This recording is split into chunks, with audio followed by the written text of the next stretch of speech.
नमो अर्हन्ताणं नमो सिद्धाणं नमो आयर्याणं नमो वज्झायाणं नमो लोये सव्वसाहुणं मङ्गलं भगवान् वीरो मङ्गलं गौतमो गणी मङ्गलं कुन्दकुन्दाढ्यो जैनधर्मोऽस्तु मङ्गलम् सर्वमङ्गलमाङ्गल्यं सर्वकल्याणकारकं प्रधानं सर्वधर्माणां जैनं जयतु शासनं जैनं जयतु शासनं जैनं जयतु शासनम् यस्य स्वयं स्वभावाप्तिर्भावे कृष्णकर्मणा तस्मै संज्ञानरूपाय नमोस्तु परमात्मने अरहंत सिद्ध सूर्य उपाध्याय साधु सर्व अर्थ के प्रकाशी मांगलिक उपकारी है। तीन को स्वरूप जानी रागते भई जो भक्ति काय को नमाए ये स्तुति को उच्चारी है। धन्य धन्य तुम ही से काज सब आज भय कर जोरी बारी बारी वंदना हमारी है। मंगल कल्याण सुख ऐसो हम चाहत हैं हो मेरी ऐसी दशा जैसी तुम धारी है। हो मेरी ऐसी दशा जैसी तुम धारी है। यह स्टोपदेश नामक ग्रंथ जिसकी चर्चा विगत कई सप्ताह से हम लोग कर रहे हैं और बहुत ही मार्मिक विषय जो है अभी चल रहा है पिछले कई सप्ताह से। स्वाध्याय शुरू करने से पहले हम क्यों स्वाध्याय कर रहे हैं तो स्वाध्याय के लाभ जानना हमारे लिए बहुत ज़रूरी है। सबसे पहला लाभ है क्रोधादि कषायों की मंदता होती है जब हम स्वाध्याय करते हैं। अल्प ज्ञान होने पर भी हमें तीन लोक का ज्ञान इस स्वाध्याय के माध्यम से प्राप्त हो सकता है। इसलिए दूसरा विशेष लाभ जो है हमें स्वाध्याय के माध्यम से ही होता है। और तीसरा है अधिक अधिक ज्ञान होने पर आनंद विशेष की प्राप्ति भी हमें इससे होती है। सो इसलिए हमें स्वाध्याय जीवन में जरूर करना चाहिए। गुरुदेव कहा करते थे कि कलाक दो कलाक तो जो है स्वाध्याय होना ही होना चाहिए। आज अपन चर्चा यहाँ करेंगे स्तोपदेश नामक ग्रंथ के बारे में जो जो जो कि विषय हमारा चल रहा है और स्पेशली 39 और 40 गाथा के बारे में आज चर्चा करेंगे। पिछली 37 38 गाथा में विषय और पदार्थों से आसक्ति हटा करके आत्मा में लाने की बात की गई थी। जब जीव आत्मा में आ जाता है उसे आत्मा सुहाने लगता है, आत्मा अच्छा लगने लगता है, उसके बाद की क्या चर्या है। तो अब यहाँ से जो है वो थोड़ा सा विषय एक तरह से परम आध्यात्मिक विषय जो है वो आने वाला है। आगे की 51वीं गाथा है। 11 गाथा और शेष हैं, उसके बाद यह ग्रंथ पूरी तरह से हमारे स्वाध्याय में पूर्ण होगा। और हम कोशिश करेंगे कि 51 गाथाएं हैं तो हम एक 51 एमसीक्यू क्वेश्चंस बनाकर आपको शेयर करेंगे। तो आप उसकी परीक्षा भी दें। तो ये ताकि एक ग्रंथ हमने पढ़ा है और उस ग्रंथ के माध्यम से एक एक हम मैं आपको जो है पीडीएफ भी प्रोवाइड करा दूंगा। तो पीडीएफ ग्रंथ में बाद में जब भी समय मिले उस एक एक गाथा का पद्यानुवाद पढ़ के उसका अर्थ समझ करके हर गाथा से उसका मर्म निकालता हुआ एक प्रश्न जो है एमसीक्यू क्वेश्चंस में हम डालेंगे ताकि जो है वो होलसेल पूरा स्वाध्याय जो है जब हम इसको पूर्ण करेंगे तब हमारा एक स्वाध्याय इसका हो जाएगा। सो विषय को आगे बढ़ाते हैं बिना विलंब के। आज जो है 39 गाथा हमें यहाँ पर शुरू करनी है। 39 गाथा और मतलब 40 गाथा, इन दो गाथाओं का आज हम यहाँ पर स्वाध्याय करेंगे। देखिए पहली 39 गाथा पढ़ते हैं। निशामयति निशेषम इंद्रजालोपमं जगत् स्पृहयत्यात्म लाभाय गत्वान्त्यात्रान्युप्यते। तो कह रहे हैं निशामयति, है ना। पहले पद्यानुवाद भी पढ़ लेते हैं। इंद्रजाल सम जग दिखे करे आत्म अभिलाष अन्य विकल्पों में करे योगी पश्चाताप। अन्वयार्थ है योगी। यहाँ अब चूंकि जिसने आत्मा को जान लिया है वो योगी है ना, परम योगी है। समझ लीजिए कि जो आत्मा में लीन होता है, छठे और सातवें गुणस्थानवर्ती जो हमारे मुनिराज हैं वो परम योगी हैं। तो यहाँ योगी की चर्चा चल रही कि योगी का किस तरह का उनकी मनस्थिति होती है, कैसा उनका है ना व्यवहार होता है। तो योगी निशेषम जगत, समस्त जगत को योगी कौन बनता है ना। वीतरागी, अपने यहाँ देखिए अरहंतों के तीन लक्षण बताएं। अरहंत भगवान को हम कैसे जान सकते हैं, है ना। अगर आपसे कहा जाए कि अरहंत भगवान की परीक्षा करके ये बताइए कि यह अरहंत भगवान ही सच्चे देव हैं, इस दुनिया में अगर कोई देव है ना, तुभ्यम नमस् त्रिभुवनार्ति हराय नाथम, है ना, कह रहे कि आपके जैसा और कोई देव है ही नहीं, ये जानना है तो उसके लिए लक्षण क्या है। तो कह रहे हैं हमारे यहाँ तीन कसौटियाँ हैं। पहला है वीतरागता, दूसरा है सर्वज्ञता, और तीसरा है हितोपदेशिता। ये तीन लक्षण जिस आप्त में मिल जाएं वो हमारे लिए स्तुत्य है, पूज्य है। वो हमारे लिए पूजन, अष्टद्रव्य से पूजन करने योग्य देव है। सो यहाँ दुनिया के बारे में बताया कि दुनिया कैसी है। तो कह रहे कि मायावी दुनिया है। ये दुनिया कैसी है, मायावी, है ना। अगर हम देखते हैं तो सब प्रवचनों में और हर जगह हम सोचते हैं कि मायावी दुनिया है। इस दुनिया, इस संसार से बच के रहो। इंद्रजाल सम जग दिखे। इंद्रजाल का मतलब क्या है, इंद्र का जाल। इंद्र का जाल मतलब यहाँ इंद्रजाल शब्द जो है वो मैजिक के लिए, जादू टोना, है ना। जादू टोने जैसा है ये संसार। यूं इस संसार में कोई किसी का नहीं है, सब कुछ जो है क्षण भंगुर है। कोई परमानेंट रहने वाला नहीं है, कोई स्थायित्व नहीं है। मैं हमेशा कहता हूँ इसको मर्त्य लोग, जैसे मैं ना इस यूनिवर्स को मर्त्य लोग बोला जाता है। मर्त्य लोग मतलब है कि इस दुनिया में जिसने जन्म लिया है, डेफिनेटली 101% उसकी मृत्यु निश्चित है ना। ये तो निश्चित है, पक्का है कि जिसने जन्म लिया है उसका मरना तय है। अब वो बात अलग है कि कब मरेगा, किसकी जैसी जो आयु कर्म बंधा के जीव लेके आया है उस हिसाब से उसकी मृत्यु होगी। लेकिन मृत्यु अवश्यम भावी है, मृत्यु को रोका नहीं जा सकता। तो इसलिए ये दुनिया मायावी है, पता नहीं कब किसकी मौत आ जाए, है ना। कौन कितना जी जाए कह नहीं सकते।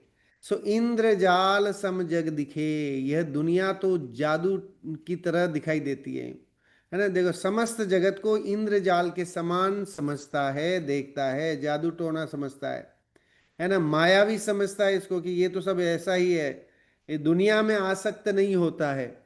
दुनिया से परे कोई चीज, जिस चीज की उसकी उपलब्धि हो गई है, क्योंकि पहली गाथा में आया ना 37 और 38वीं गाथाओं में कि जगत के पदार्थ जो है उसको रुचते नहीं है, जिसे आत्मा सुहाता है।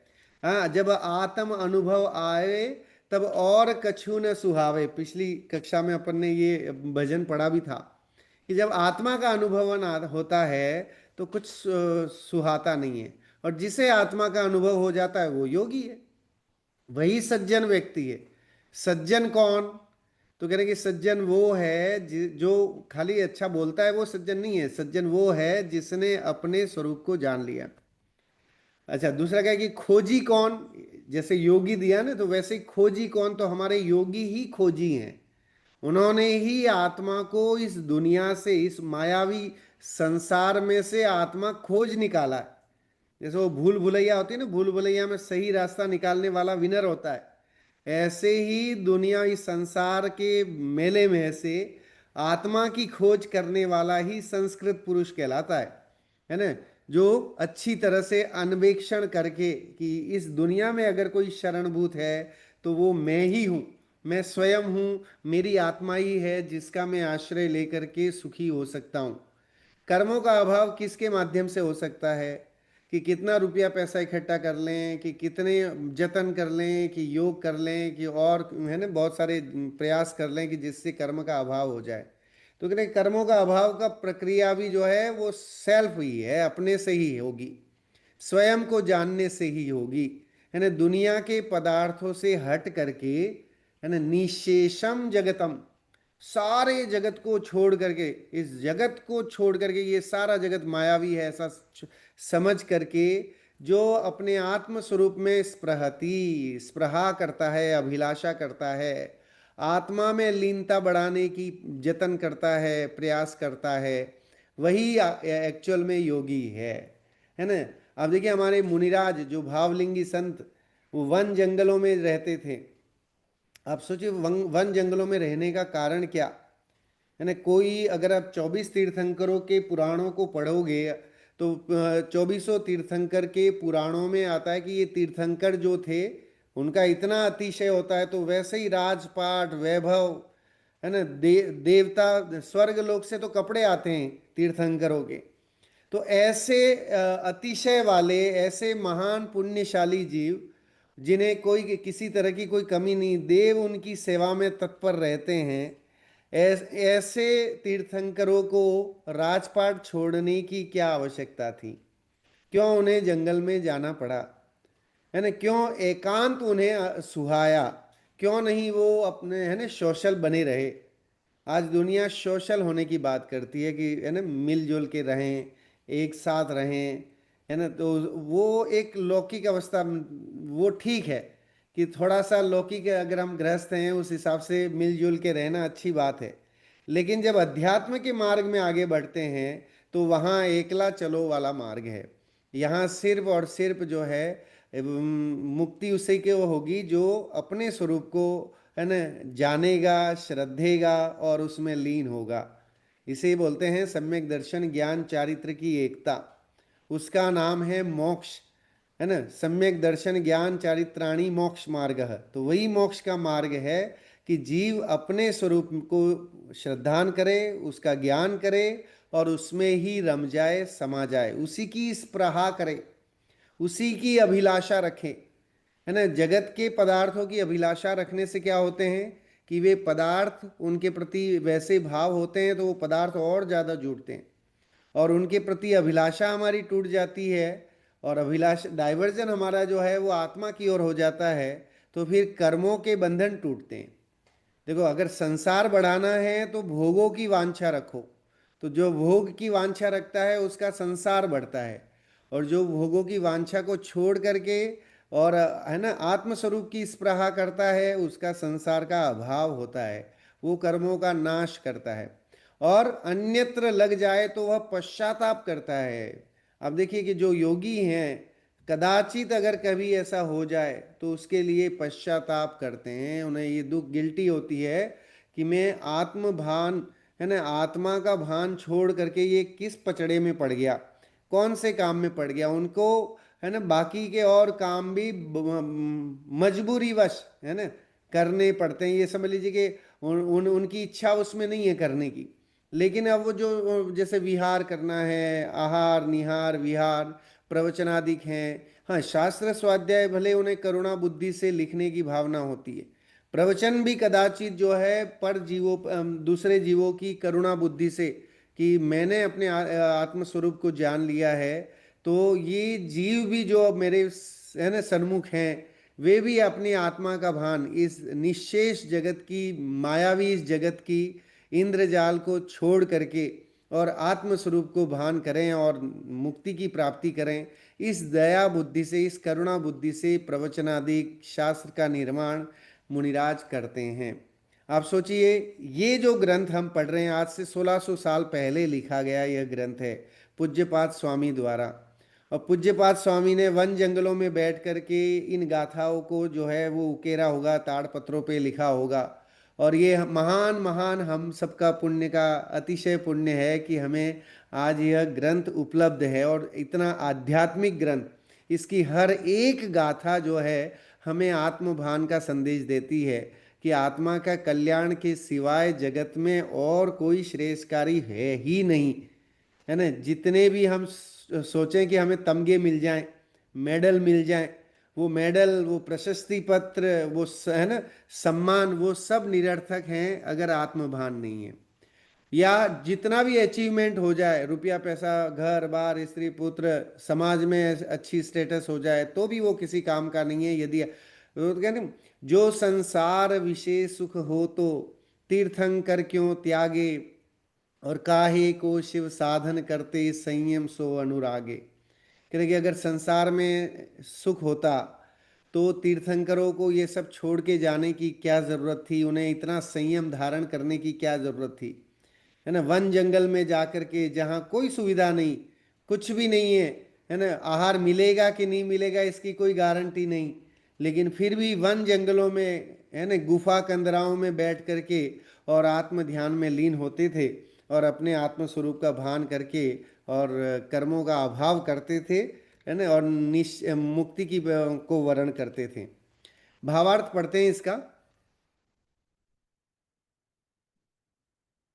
जिसको स्व संवेदन में रस है, आनंद आता है, उसको जगत के स्थावर और जंगम रूप समस्त बाह्य पदार्थ तथा इंद्रिय विषय इंद्रजाल के समान निस्सार और विनश्वर प्रतीत होते हैं, है ना। इंद्रजाल मतलब जादू टोना, मैजिक करना, तो जादू के समान। अब वो जादू आप देखो, वो जो मदारी होता था, सो मदारी क्या करता था कि आपको छोटा सा आम का पेड़ दिखाता और उस आम के पेड़ में आम लगा हुआ भी दिखा देता था, और क्षण भर में जो है उसको गायब भी कर देता है ना। ऐसे ही क्षण भर में आपको फूल दिखाएगा और इतने में ही वो गायब करके उसका कबूतर बना देगा, उसका कुछ और आकार प्रकार बना देगा।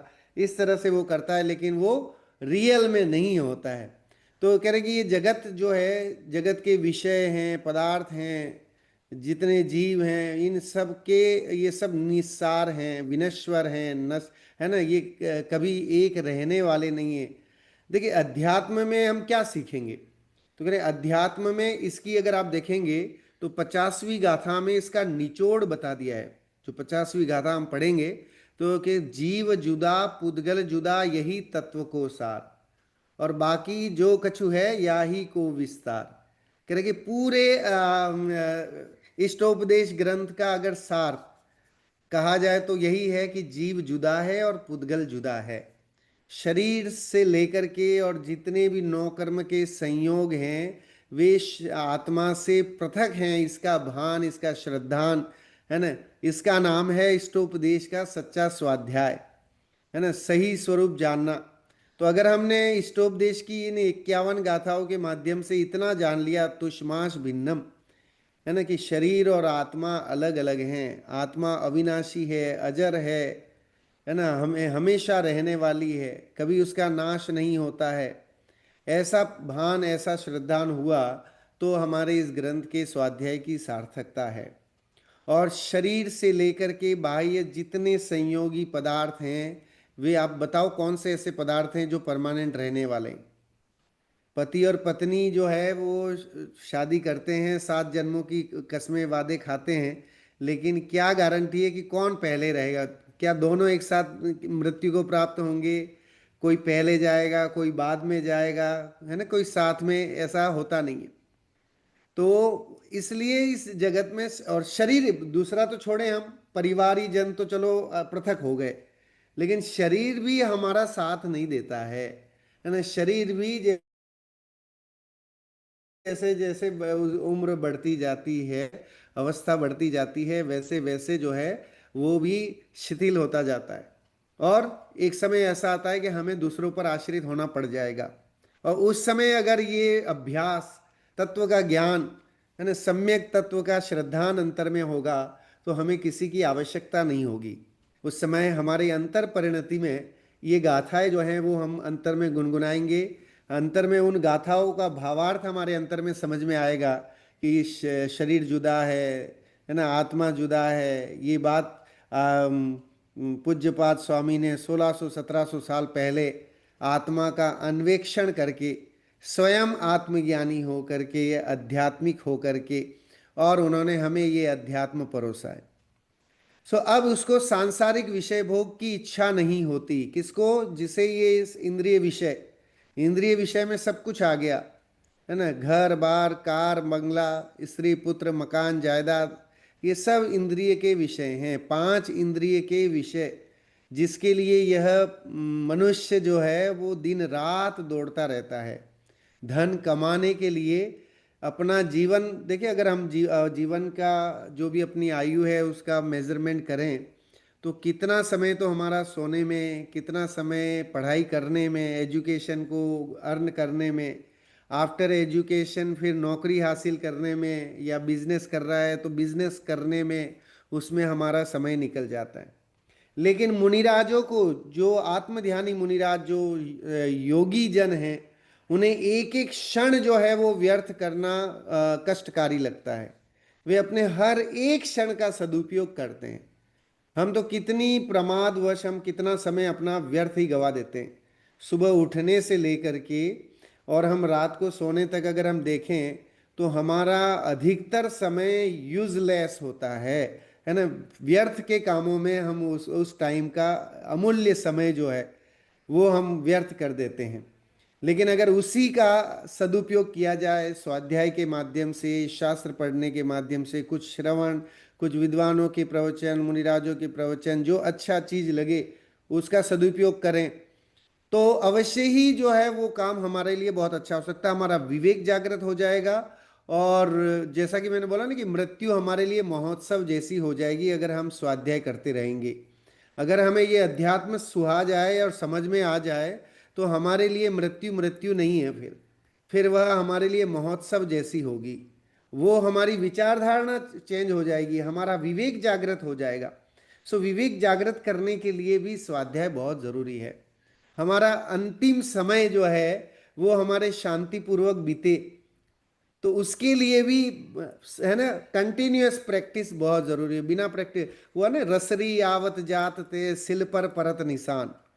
कह रहे कि वो जो रहड़ होती है ना, जहाँ कुएं में पानी निकालते हैं बाल्टी से, तो जो बाल्टी में पानी निकाला जाता है वहां पर जो रहड़ लगी होती है वो पत्थर की होती है, जो चक्र लगा रहता है।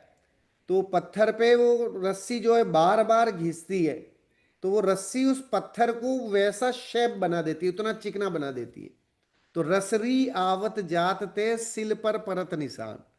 कह रहे कि अगर अभ्यास कंटिन्यूअस, कंसिस्टेंस, जो अगर अभ्यास अगर हम करें, तो डेफिनेटली ऐसी कोई चीज नहीं है जो दुनिया में हम हासिल नहीं कर सके। आत्मा तो हमारे पास ही है, हमने हासिल किया हुआ है। हमें सिर्फ उसके उसकी है ना जो परतें हैं उसको खोलना है और देखना है। और वो अगर हमने शास्त्र के माध्यम से देख लिया, समझ लिया, तो डेफिनेटली हमारा जो है यह भव बहुत ही उपयोगी, ये जो अतिशय पुण्य से हमें यह जो मनुष्य पर्याय, जैन कुल, पांच इंद्रियों की उपलब्धता, ये सब हमें दुर्लभ से दुर्लभ जो चीज़ें मिली हैं, जिसकी हमें बहुमान नहीं है, जिसे हमें हम उसको इजी वे में ले रहे हैं, वो इजी वे है ना, उसका सदुपयोग हो जाए अगर हमारे जहन में ये चीज़ समझ में आ जाए। सो कह रहे हैं जिसे सांसारिक विषय इंद्रजाल जैसे लगते हैं, उसे ही आत्मा की प्राप्ति की प्रबल भावना रहा करती है। वो चाहता है कि आत्मा की प्राप्ति उसे हो जाए। उसकी वृत्ति आत्म स्वरूप को छोड़कर अन्य पदार्थों की ओर नहीं जाती। और कह रहे हैं कि इसलिए वे हमेशा अपने आत्म स्वरूप के निकट रहने का प्रयास करते हैं। अब देखिए, मुनिराज भी जो है वो शुभोपयोग में होते हैं, तो भी वो उन्हें अच्छा नहीं लगता। वे कोशिश करते हैं कि वापस शुद्धोपयोग में चले जाएं, तो शुभोपयोग भी उन्हें सुहाता नहीं है। वो शुद्धोपयोग मतलब आत्मा में लीनता की अवस्था, सातवां गुण स्थान, उसका नाम है शुभोपयोग। तो शुभोपयोग में ही रहना चाहते हैं, वो अपनी आत्मा में ही लीन रहना चाहते हैं, लेकिन कदाचित है ना भाव नहीं रह पाते, टिक नहीं पाते हैं, तो वो बाह्य में छठे गुण स्थान में आते हैं। इसलिए मुनिराजों की अवस्था को जो है पेंडुलम की तरह बताया गया है ना। जैसे पेंडुलम घूमता रहता है, एक बार इधर जाता है एक बार उधर जाता है, वैसे ही मुनियों की प्रवृत्ति जो है वो छठे और सातवें गुणस्थान में झूलती रहती है। शुभोपयोग और शुद्धोपयोग, शुभोपयोग और शुद्धोपयोग।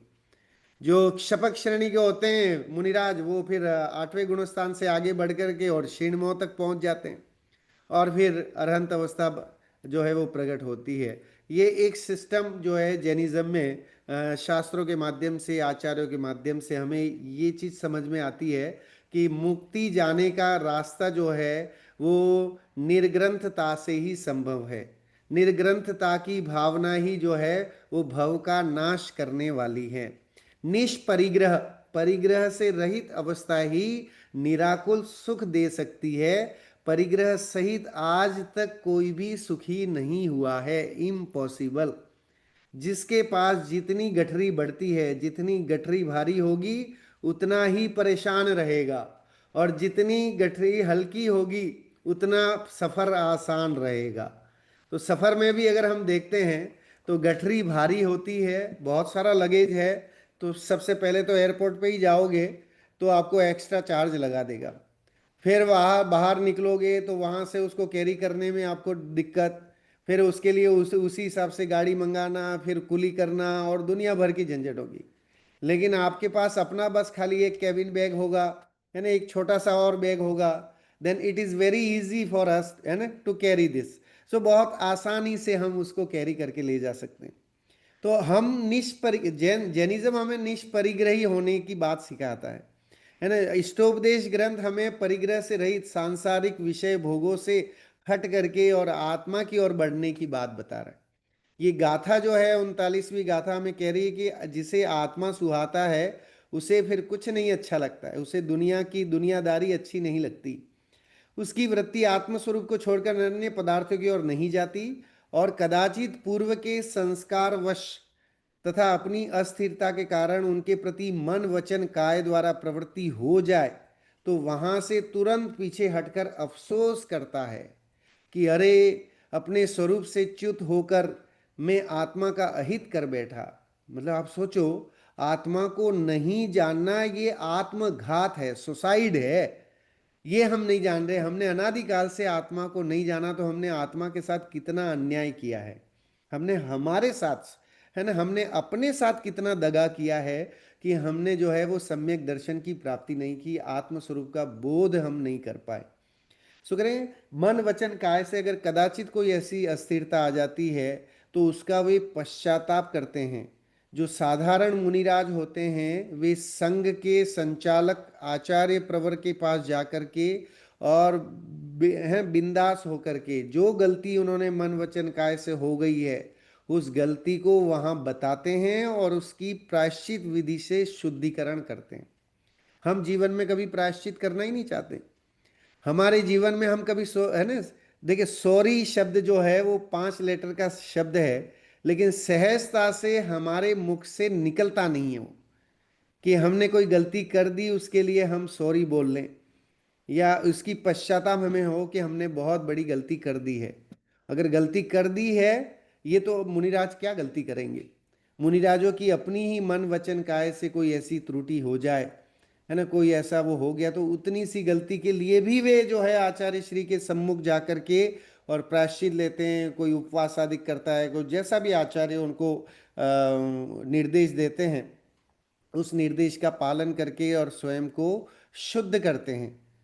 और हम जो हैं श्रावक होकर के भी हम किसी का दिल दुखाते हैं, है ना, किसी के प्रति ईर्ष्या जलन द्वेष राग द्वेष परिणाम रखते हैं, लेकिन हम अपने अंतर में कभी आलोचना नहीं करते हैं, तो सॉरी तो बात की है ना, दूसरी बात होगी।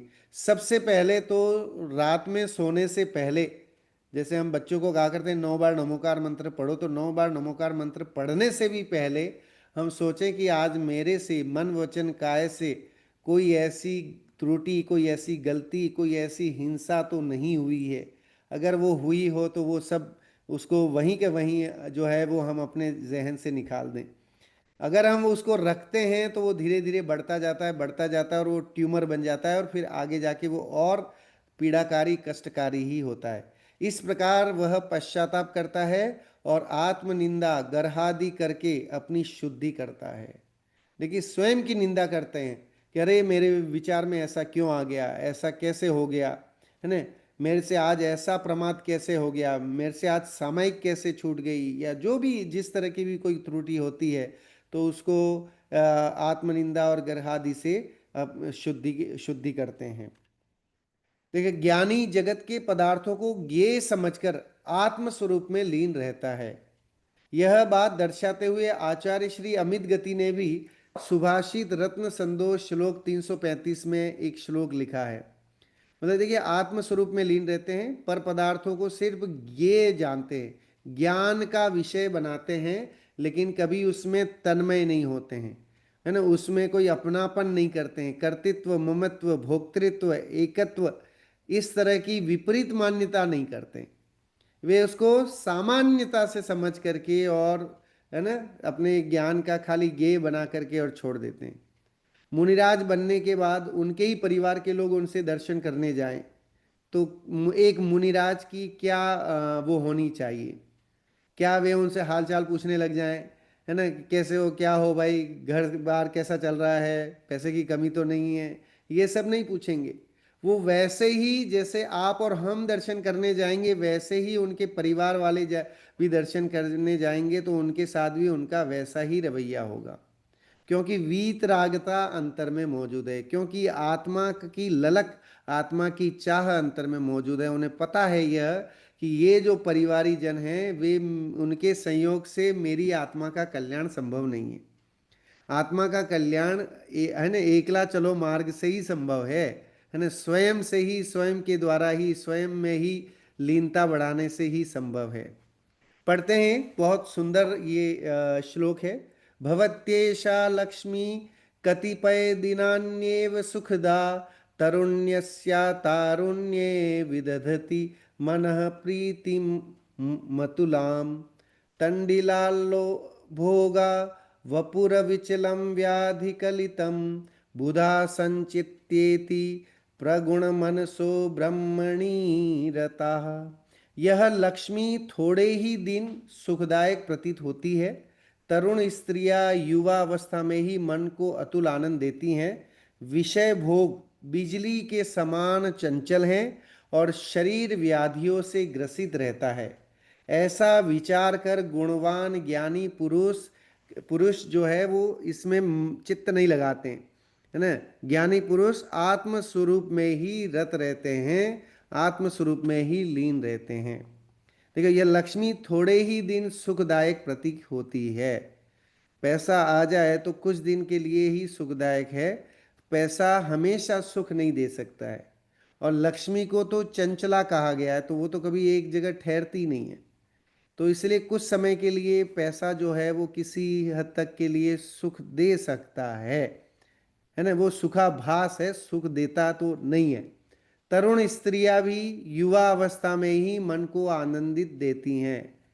विषय भोग बिजली के समान चंचल हैं। जैसे बिजली, है ना, गिरती है तो बहुत कम समय के लिए दिखती है और फिर चली जाती है, वैसे ही विषय भोग भी सदा काल नहीं रहने वाले, है ना। और शरीर व्याधियों से ग्रसित है, और शरीर में रोग हैं। एक अंगुल के बराबर शरीर के अंग में न जाने हजारों रोग जो हैं वो गिनाए गए हैं। तो शरीर तो रोगों की खान है ना। बड़े बड़े अरबपति जो हैं वो भी जो है दवाइयाँ खा करके जी रहे हैं, जिन्हें कोलेस्ट्रॉल, हाई बीपी और न जाने कितनी सारी बीमारियां जो हैं हो रखी हैं। तो पैसा तो बहुत है, सब कुछ सुविधाएं हैं, लेकिन चाह करके भी वे खा नहीं पा रहे। और उन्हें जो है डॉक्टर ने जो बोला है वैसा, जो रूखा सूखा, बिना शक्कर डला हुआ, या है ना बिना घी चुपड़ी हुई रोटी और इस तरह की जो है वो उनको अपना जीवन निकालना पड़ रहा है। तो कह रहे हैं कि उदय तो बहुत है पदार्थों की, कि कोई कमी नहीं है, रसोई घर भरा पड़ा है ना, सारे सामानों से। लेकिन खाने के लिए डॉक्टर साहब ने साहब इनकार कर दिया, ज़्यादा अगर शुगर की चीज़ें खाओगे तो फिर ठीक नहीं है। तो कह रहे हैं कि शरीर व्याधियों से ग्रसित है। ऐसा विचार करके गुणवान ज्ञानी पुरुष आत्मस्वरूप में ही लीन रहते हैं। उन्हें ये लगता है कि ये सब तो क्षण भंगुर है, ये सदा काल नहीं रहने वाला, लेकिन जो मैं हूँ वो सदा काल रहने वाला हूँ। ये शरीर के संयोग है, शरीरादिक जो संयोग हैं वो क्षण भंगुर हैं, चिरस्थाई नहीं है। और आत्मा चिरस्थाई है, हमेशा रहने वाला है। तो ज्ञानी लोग आत्मा का आश्रय लेते हैं, शरीर के प्रति मोह नहीं बढ़ाते, और शरीर और शरीर से संबंधित जो वस्तुएं हैं, है ना, स्त्री पुत्र मकान लक्ष्मी जायदाद धन वैभव, इसके प्रति मोह नहीं लगाते। इसको छोड़ करके और जिससे सुखी हुआ जा सकता है उसकी ओर वो बढ़ते हैं, उसको अपना जीवन, अपने जीवन में अंगीकार करते हैं।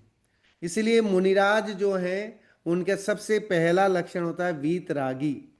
बोलते हैं वीतरागी देव तुम्हारे, जैसा जग में देव कहा। कह रहे कि हे वीतरागी देव, आपके जैसा जगत में कोई देव नहीं है। मानतुंग आचार्य भी कहते हैं ना कि मैंने हरि हरादय नायकेशु, हे भगवान, मैंने अच्छा हुआ कि मैंने आपसे पहले मैंने बाकी हरि हरादय और सारे देवी देवताओं को देख लिया, और जब मैं आपकी शरण में आया तो अब मुझे समझ में आया कि वाकई जो है ये वीतरागता, ये सर्वज्ञता, ये हितोपदेशिता, ये ही जो है वो जीवन में शांति प्रदान कर सकते हैं, इसी से पूर्ण सुखी हुआ जा सकता है। तो हे आदिनाथ भगवान, जब आपको देखा तो मुझे अब और किसी देव को देखने की नाउ नो रिक्वायरमेंट है ना, अब कोई ज़रूरत नहीं है। अब मैंने एक बार आपको देख लिया तो अब मुझे भान हो गया कि परम शांति तो जो है आपके इस पद्मासन में या खड़गासन वाले अवस्था में है। आपने कभी सोचा है मुनिराज जो है वो बैठ के आहार क्यों नहीं लेते? अगर बैठ जाएंगे तो मोह बढ़ जाएगा, है ना। बैठ के उठने में इट विल टेक टाइम, समय लगेगा। लेकिन अगर खड़े खड़े आहार लेंगे तो अगर कुछ हुआ, कुछ अगर उपसर्ग हुआ, कुछ अंतराय हुई, तो उनको वहां से उठने चलने में कितना टाइम लगेगा? तो तुरंत रवाना हो जाते। ये है निरासक्ति का उदाहरण, जिसे हम बोलते हैं, है ना। कि आप और शोध के लेना, वो तो खैर सब भोजन शोध के लेना, ये तो जीवों के प्रति दया, क्योंकि महाव्रती हैं तो किसी सूक्ष्म जीव की भी हिंसा नहीं करना चाहते, उसके लिए है। लेकिन वाकई अगर हम अपने मुनिराजों की उन चर्याओं को जो कि शास्त्रों में वर्णित हैं, वैसा आचरण, वैसा स्वरूप अगर हम देख करके उसका अंशांश भी हमारे जीवन में अगर आ जाए, या नहीं आए तो कम से कम मुनिराजों की वो महिमा हमारे अंतर में आ जाए, तो भी बहुत कुछ काम हो जाएगा। तो यहाँ ये जो ग्रंथ है, इष्टोपदेश ग्रंथ, ये हमें मुनिराजों की महिमा, हमारे योगी जनों की महिमा जो है वो हमें बता रहा है। देखिए यहाँ लिखा है, इंद्रजाल सम देख जग, निज अनुभव रुचि लात, अन्य विषय में जात यदि तो मन में पछतात। विश्व में सबसे बड़ा सुख का केंद्र और सत्य तो अपना शुद्धात्मा ही है। कह रहे कि अपनी शुद्धात्मा में ही जो आनंद है वो और कहीं मिल ही नहीं सकता। जो अतीन्द्रिय आनंद आप कहाँ दूसरों कहीं कहाँ से लाओगे? कोई देव आपको लाके नहीं दे सकता, है ना। कोई देव खुश भी हो जाए आपसे, मोहित हो जाए, है ना, तो भी वो चाह करके आपको सम्यक दर्शन नहीं दे सकता।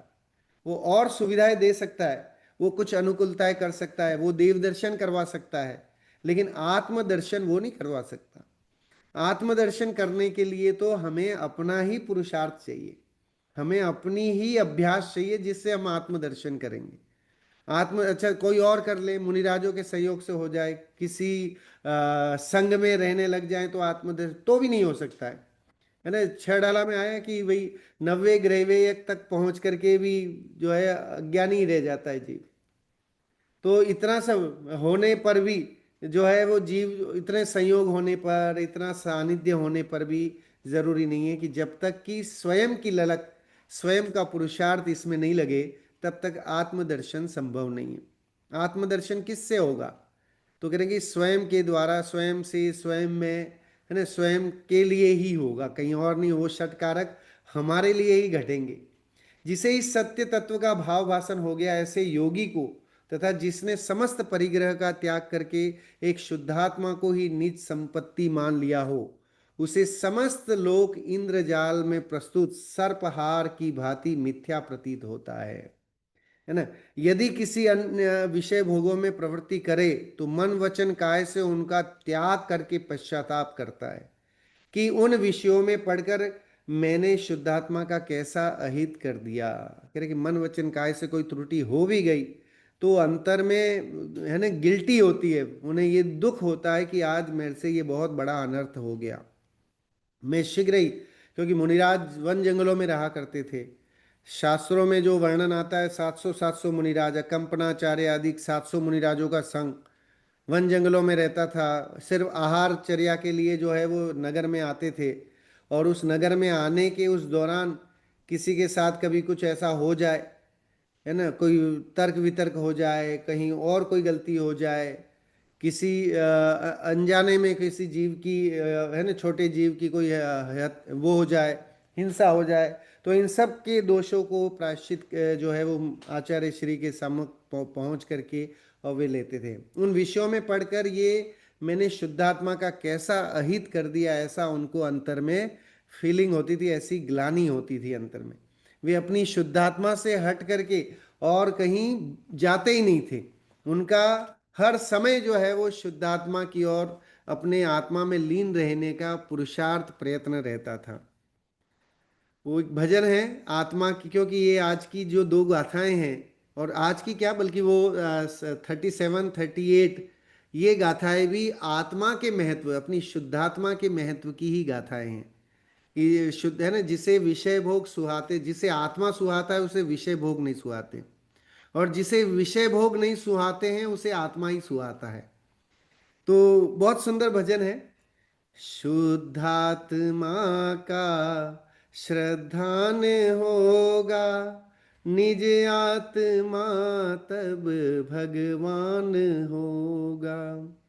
निज में निज पर में परिभाषित सम्यक ज्ञान होगा। शुद्धात्मा का श्रद्धान होगा, निज आत्मा तब भगवान होगा। तो जब शुद्धात्मा का भान होगा, निश्चित ही जो है हमारा जीव भगवान होगा, है ना। भगवान बनने की प्रक्रिया की पहली जो है अवस्था, वो है मोक्ष महल की प्रथम सीढ़ी, या बिन ज्ञान चरित्रा, है ना। तो सबसे पहली सीढ़ी मोक्ष महल के लिए है हु एम आई, मैं कौन हूँ, इसका श्रद्धान करना, अपनी शुद्धात्मा का परिचय करना, ये जानना है सार। अगर जगत में और क्या है, हम कितने ग्रंथ पढ़ लें, लेकिन उन ग्रंथों को पढ़ लें, गाथाएं बाय हार्ट लर्न कर लें, बहुत अच्छे अच्छे व्याख्यान दे दें, ये सब धूल है। ये किसी काम का नहीं है अगर आत्मज्ञान नहीं है, आत्मभान नहीं है, आत्मा की रुचि नहीं है, तो सब बेकार है। और अगर आत्मा की रुचि जहाँ जहाँ है, वहाँ वहाँ निराकुलता भी है। जिन परिवारों में अगर आप देखेंगे कि अध्यात्म या आध्यात्मिक माहौल रहता है, वे परिवार, उन परिवार के सदस्य, उन परिवारों में जो है वो आपको निराकुलता मिलेगी। जहाँ ये अध्यात्म नहीं है, वहाँ सिर्फ और सिर्फ ईर्ष्या, जलन, द्वेष, मारकाट, यही चीज देखने को मिलेगा। तो इसलिए जीवन में अध्यात्म का होना बहुत ज़रूरी है। मैं कई बार कहता हूँ, जो कि रियल भी है, हमारे पुराने समय में, जो पुराना जो समय था, तब एजुकेशन सिस्टम जो है वो आश्रम में हुआ करता था। तो आश्रमों की कितनी गजब की परंपरा हुआ करती थी उस समय, कि विद्यार्थी, वैसे राजकुमारी जाते थे उस समय, सभी लोगों के लिए एजुकेशन सुलभ नहीं थी इतने, मतलब आश्रम की एजुकेशन भी बहुत हाई प्रोफाइल हुआ करती थी, बहुत महंगी हुआ करती थी। तो एरा गेरा व्यक्ति तो जो है वो आश्रम में भी बच्चों को अपने नहीं भेज पाता था। लेकिन आश्रमों में ज़्यादातर राजकुमार, प्रिंस वगैरह जाते थे और वे पढ़ते थे वहाँ। वहाँ दो दो दो 5 साल, 10 साल, 20 साल वहाँ रह करके अपना ब्रह्मचर्य आश्रम जो है वो उसका पालन करके और सारी शिक्षा सीखते थे। आश्रम में वहाँ पर एक रूल हुआ करता था उस जमाने में, कि आप सब कुछ सारे विषय पढ़ लो, लेकिन वो पढ़ने के बाद जब आपको बाहर जाना है, पास आउट होना है, मतलब डिग्री लेनी है, तो डिग्री लेने के लिए आपको मेटाफिजिक्स मतलब अध्यात्म पढ़ना बहुत ज़रूरी है।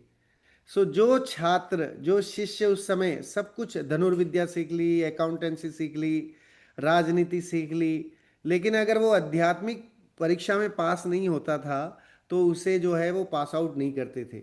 उसे बोलते थे अभी और मेहनत कर, और तैयारी कर, और जब आध्यात्मिक अपनी आत्मा का भान कर लेगा, अपनी आत्मा की पहचान कर लेगा, तो ही तू समाज के लिए भी उपयोगी है, दुनिया, देश दुनिया के लिए काम का है, तू अपने लिए भी काम का है। तो दुनिया में आप सोचो, उस जमाने से आत्मा का या अध्यात्म का इतना महत्व है। आजकल की एजुकेशन बाय हार्ट लर्निंग और ये सब हो गई है, अब नया नया डिजिटल और जमाना ऐसा आ गया है, लेकिन फिर भी अभी भी अध्यात्म की बहुत आवश्यकता है ना। आध्यात्मिक नॉलेज, आध्यात्मिक ज्ञान की ज़रूरत है। और ये धीरे धीरे अब समय वापस आएगा कि जब ये इस एजुकेशन को जो है वो भले डिजिटलाइज करके भी पढ़ाया जाए, लेकिन जरूरत स्कूलों में तो नैतिक शिक्षा और ये सब लगा रखे हैं एजुकेशन, है ना, मिनिस्ट्री वगैरह ने।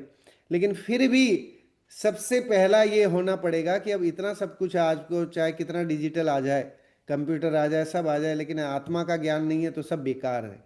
तो सबसे पहला काम जो है वो आत्मज्ञान होना बहुत जरूरी है। 40वीं गाथा पढ़ते हैं। इसमें भी यही बात इसको आगे बताया है कि योगी जन क्या करते हैं, कैसे जो है वो एकांतवास में रह करके अपनी आत्मा का आदर करते हैं। इसको पढ़ते हैं। इच्छत्येकांत संवासम निर्जनम जनितादर निज कार्यवशात् किंचिद्युक्त्वा विस्मरति द्रुतम योगी निर्जन वन बसे चहे सदा एकांत यदि प्रसंगवश कुछ कहें विस्मृत हो पुराण। कहते कि निर्जनम जनितादरः, निर्जनता के लिए जिसको आदर उत्पन्न हुआ है। निर्जनता मतलब जन से रहित, एकांत, एकांत में रहना जिसे अच्छा लगने लगा है, ऐसा योगी एकांत संवासम इच्छति, एकांत में ही रहना पसंद करता है। वे दुनियादारी के चक्कर में नहीं पड़ना चाहते हैं, वे सोसाइटी में फंस करके बंधना नहीं चाहते, एकांतवास को चाहता है। और निज कार्यवशात, निज कार्यवश कुछ बोल गया हो तो वह जल्दी से भूल जाते हैं। मतलब उसको वैसे ही कर लेते हैं। अगर अपने कार्य से कभी कुछ ऐसा कह दिया तो उसको भी वो इतना मन में नहीं रखते हैं और आया गया कर लेते हैं और उस पर इतना ध्यान नहीं देते। लेकिन हम लोग जो है किसी की कही हुई बात को लेकर के हम अंतर में वैर पाल लेते हैं और उन बातों को हम अंदर ही अंदर घोलते रहते हैं और अपना दिमाग और खराब करते रहते हैं। भावार्थ पढ़ते हैं। स्वपर के भेद विज्ञान के अभ्यास के बल से ही आत्मा को स्वानुभव का वेदन होता है। मतलब आत्म अनुभव कैसे होगा? तो भेद विज्ञान से। वो आती नहीं गाथा, भेद विज्ञानतः सिद्धा सिद्धा एकिल केचन अस्यि भावतो बद्धा बद्धा एकिल केचन। कह रहे कि आज तक जितने सिद्ध हुए वे सब भेद विज्ञान के बल से ही हुए। अनंतानंत सिद्ध परमेष्टि भगवान जो सिद्धालय में विराजमान है, आप आपसे पूछता हूं कि उन्होंने क्या किया? तो कह रहे हैं कि शरीर और आत्मा में भेद विज्ञान किया। ये काम पहला है। ये हो गया तो फिर सिद्ध बन गए। यानी वही सिद्ध है जिसने भेद विज्ञान की कला जाने। वो आता ना, भेद विज्ञान कला प्रगट्यो जिनके घट चेतन, ऐसा करके बनारसी दास जी का गजब का छंद है भेद विज्ञान के महत्व को लेकर के, कि जिसके अंतर में भेद विज्ञान हो गया वही एक्चुअल में तो कलाकारी है। कलाकारी व्यक्ति इस दुनिया में कौन है? कि स्टंट करने वाला कलाकार नहीं है। कलाकार वह है जिसने भेद विज्ञान के बल से आत्म स्वरूप का भान कर लिया, जिसने इस मर्त्य लोक में, है ना, मरणशील लोक में आकर के अमृत्यु वाला जो जीव तत्व है उसका ज्ञान कर लिया। वो ही वीर पुरुष है ना। वीर हम किसे कहते हैं? कि बहुत है ना, वीरता दिखाने वाला वीर नहीं है, बल दिखाने वाला वीर नहीं है। वीर कौन है? कि जिसने भेद विज्ञान की कला को जागृत कर लिया है। इसलिए हमारे भगवान महावीर जो बने ना, वो क्यों बने? क्योंकि उन्होंने भी भेद विज्ञान की कला को जागृत किया। सो भेद विज्ञान के बल के अभ्यास के बल से ही आत्मा का स्वानुभव का वेदन होता है। तब वह लोक रंजनकारी मंत्र तंत्र के प्रयोग की बातों से दूर रहने के लिए तथा लोग अपने स्वार्थ के लिए लाभालाभ के प्रश्न पूछकर उसे आत्म ध्यान में विघ्न न करें, इसलिए वह आदर पूर्वक निर्जन स्थान में रहना चाहता है। जो योगी है वो निर्जन स्थान में क्यों रहता है?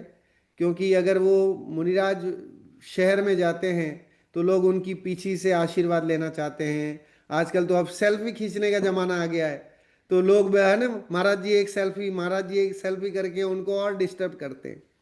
लोग अपने घर की जो समस्याएं हो महाराज जी के सामने लेकर के आ जाते हैं। लोग अपने रिश्ते नाते बनवाने के लिए महाराज जी की शरण में जाते हैं। न जाने क्या क्या जो है वो करने लग जाते हैं, जिससे उनका आत्म ध्यान, उनका जो जिस काम के लिए उन्होंने ये अवस्था ग्रहण की है उसमें अड़चन पड़ती है, इसलिए वे निर्जन स्थान पे रहते हैं, वे गिरी कंदराओं में रहते हैं, ताकि वहां कोई आए ही नहीं और कोई उनको डिस्टर्ब करे ही नहीं। उसको भोजनादि की परतंत्रता के कारण निर्जन स्थान छोड़कर आहार के लिए श्रावकों की बस्ती में आना पड़े तो कार्यवशात अल्प वचनालाप भी करता है ना। कभी मुनिराज को ऐसा रहता है कि भाई आहार के लिए शहर में आए, नगर में आए, तो वहां पर भी थोड़ा सा वचन लाभ करते हैं, ज्यादा बकवास नहीं करते हैं, ज्यादा बोलते नहीं है। परंतु जब आहार लेकर अपने स्थान में आता है और आत्मचिंतन में लीन हो जाता है, तब उस वचनालाप संबंधी सब विस्मृत हो जाता है, वो सब भूल जाते हैं। देखिए इसीलिए मुनिराजों को जो है वो मुनिराज कभी भी एक जगह टिकते नहीं, क्योंकि अगर मुनिराज कहीं किसी एक स्थान पर टिकेंगे तो वहां पर धीरे धीरे मोह बढ़ेगा, किसी से राग होगा, किसी से द्वेष होगा। तो इसलिए उनका यानी छोटे स्थान में एक दिन का ऐसा प्रमाण दिया हुआ है शास्त्रों में। कोई बड़ा नगर है तो अधिक से अधिक 2 या 3 दिन। और खाली चातुर्मास के समय चूंकि वो महाव्रती हैं तो हिंसा, सूक्ष्म हिंसा भी नहीं करते हैं, तो इस कारण से चातुर्मास में एक जगह स्थिर रहते हैं। अदरवाइज वे नदी की तरह बहते रहते हैं। मुनिराजों की चर्या, मुनियों का जीवन की उपमा जो है वो नदी की तरह देते हैं, कि जैसे नदी बहती रहती है और पवित्र रहती है, और तालाब जो है वो एक जगह इकट्ठा हो जाता है और सड़ जाता है, उसका पानी बदबू देने लगता है। तो जो बहता रहता है वह हमेशा आगे बढ़ता है और फिर जो है वो हमेशा शुद्ध भी रहता है।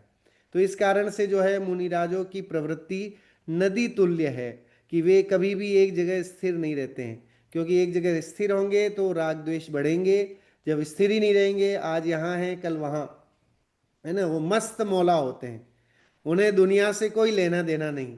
कोई आए उन्हें असम्मान करे, कोई उनका अपमान करे, कोई उन्हें आहार दे, कोई न दे, तो उन्हें कोई फर्क नहीं पड़ता, क्योंकि अंतर में तो आत्मा का वैभव, आत्मा का जो महत्व है वो उन्होंने जान लिया है। कोई पूछे भी तो वह कुछ उत्तर नहीं देते हैं। कई बार कहीं ऐसे प्रश्न कर भी लेते हैं तो भी वे जवाब उसका नहीं देते हैं। वे क्योंकि जवाब में देकर के वो फंसना नहीं चाहते। आपने देखिए अकम्पनाचार्य आदि मुनिराजों का उदाहरण आता है, तो उसमें मुनिराज जो है वो बीच में उनसे तर्क वितर्क हो जाता है 4 मुनियों मंत्रियों से। तो जब अकम्पनाचार्य को ये पता चलता है तो वो उन्हें बोलते हैं कि तुम वहीं जाओ, ताकि बाकी के जो 699 मुनि हैं उन पे उपसर्ग नहीं, क्योंकि वे आएंगे, तुमसे तर्क किया है तो अवश्य ही वे फिर है ना कुछ करने आएंगे, तो तुमसे जहाँ तुम्हारा तर्क वितर्कणा हुई थी उसी जगह जा करके स्थिर हो जाओ वहीं पर। अब वो उस आदेश को प्रायश्चित विधि समझ लीजिए कि उसको मानते हैं। सो मुनियों का जीवन एकांतमय जीवन होता है। वे जगत के सारे प्रपंचों से दूर हट करके अपनी आत्मा में लीन होना चाहते हैं। हम सोचिए 24 घंटे में हम 24 मिनट भी जो है वो आत्मलीनता के लिए नहीं निकालते हैं, है ना। ऐसे 365 दिन है, 365 दिन में लगा 365 × 24। अगर हमने 24 घंटों में 24 मिनट, 24 मिनट अपनी आत्मा को जानने के लिए प्रयास किया तो बहुत कुछ हम इम्प्रूव कर जाएंगे। बहुत कुछ हमारी जो है अभ्यास समझ लीजिए बढ़ेगा, है ना। 24 मिनट अगर ध्यान में नहीं रह पाते हैं तो कम से कम 24 मिनट स्वाध्याय का नियम लें, कि हम 24 मिनट तो अपने जीवन में पर डे निकालें, ताकि वो अपने लिए हैं, वो हम अपने अकाउंट में डालें कि ये 24 मिनट जो हैं वो मेरी आत्मा के अंदर चले गए। मैंने इस 24 मिनट का सदुपयोग आत्मा को जानने में किया, आंख बंद करके मैं कौन हूँ इसका भान किया, या मैंने जो है जिनवाणी के माध्यम से अपने विवेक को जागृत किया। जो मेरी अज्ञानता थी मैंने उस अज्ञानता का अभाव करके, और मुझे एक सम्यक ज्ञान की प्राप्ति है ना, मुझे ज्ञान मिला, उत्कृष्ट ज्ञान की प्राप्ति मुझे इसके माध्यम से हुई। ऐसा भी हम नहीं कर पाते हैं, है ना, जीवन में। तो सोचिए फिर हमारा क्या होने वाला है। सो मुनिराजों के लिए तो संसार और ये जितने संयोग ये सब जो है वो टेक इट इजी लेते हैं। किसी ने कुछ कह दिया तो आया गया रहा और उसको भूल जाते हैं। फिर वन जंगल में आके अपने आत्मा में लीन हो जाते हैं। उन्हें ये पता ही नहीं रहता कि किस सृष्टि ने आके उनको, है ना, बहुत महाराज जी कहा था या सम्मान किया था या उसके साथ सेल्फी ली थी या वीडियो लिया था या क्या लिया था, उन्हें कोई मतलब नहीं रहती है। इस प्रकार हमारे मुनिराजों की, योगियों की वृत्ति को यहाँ इन दो गाथाओं के माध्यम से बहुत ही सुंदर तरीके से यहाँ व्यक्त किया। ये चित्र हमें बताता है कि आत्म संवित्ति ही जो है वो निराकुल सुख प्रदान करने वाली है। सो विषय भोगों में तो जीव दुखी ही होता है, लेकिन आत्म संवित्ति जिसे हो जाती है उसकी निराकुलता बढ़ती है, वही आगे मोक्ष के मार्ग में बढ़ता है। इस प्रकार हम सब मोक्ष मार्ग में अग्रसर हों, इसी मंगल भावना के साथ बात को विराम देता हूं। जिनवाणी स्तुति के लिए सभी लोग खड़े हो जाएंगे। जिनवाणी स्तुति।